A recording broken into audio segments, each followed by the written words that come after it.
Trời cái đó mày nước không? Xe thằng gắt đường trời, đi xe 60.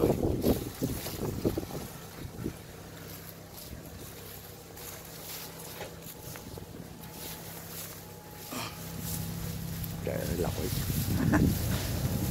Cùng lầy luôn. Mày cắt lúa.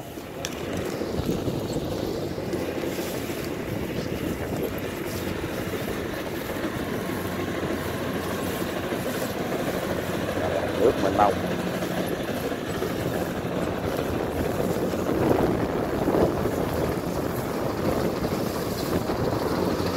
Rồi cái này được nhiều lúa trời.